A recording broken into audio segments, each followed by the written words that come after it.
Hello guys, ഇന്നത്തെ വീഡിയോയിൽ നമ്മൾ നോക്കാൻ പോകുന്നത് 2024 ഏറ്റവും കൂടുതൽ കളക്ഷൻ കിട്ടിയ മലയാള സിനിമകൾ ഏതൊക്കെയാണെന്നാണ്. 10ാം സ്ഥാനത്ത് വന്നിരിക്കുന്നത് മലക്കോട്ടെ വാലിബൻ, 30 കോടിയാണ് കളക്ഷൻ നേടിയത്. 9ാം സ്ഥാനത്ത് വന്നിരിക്കുന്നത് അബ്രഹാം ഓസ്ലർ, 40.85 കോടിയാണ് കിട്ടിയത്. 8ാം സ്ഥാനത്ത് വന്നിരിക്കുന്നത് ബ്രഹ്മയുഗമാണ്, 58.8 കോടിയാണ് ലഭിച്ചത്.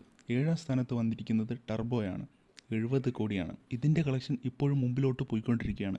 6ാം സ്ഥാനത്ത് വന്നിരിക്കുന്നത് വർഷങ്ങൾക്ക് ശേഷം സിനിമയാണ്, 83 കോടിയാണ് പടത്തിന് ലഭിച്ചത്. 5ാം സ്ഥാനത്ത് വന്നിരിക്കുന്നത് ഗുരുവായൂർ അമ്പലനടയിൽ എന്ന സിനിമയ്ക്കാണ്, 85 കോടിയാണ് സിനിമയ്ക്ക് കിട്ടിയത്. ഇപ്പോഴും ഇതിൻ്റെ കളക്ഷൻ മുമ്പിലോട്ട് പോയിക്കൊണ്ടിരിക്കുന്നു. 4ാം സ്ഥാനത്ത് വന്നിരിക്കുന്നത് പ്രേമലുവാണ്, 136.25 കോടിയാണ് ഇതിന് ലഭിച്ചത്. 3ാം സ്ഥാനത്ത് വന്നിരിക്കുന്നത് ആവേശമാണ്, 156 കോടിയാണ് ഇതിന് ലഭിച്ചത്. 2ാം സ്ഥാനത്ത് വന്നിരിക്കുന്നത് ആടുജീവിതമാണ്, 158.5 കോടിയാണ് ഇതിന് ലഭിച്ചത്. 1ാം സ്ഥാനത്ത് വന്നിരിക്കുന്നത് മഞ്ഞുമൽ ബോയ്സ് ആണ്, 242.5 കോടിയാണ് ഇതിന് ലഭിച്ചത്.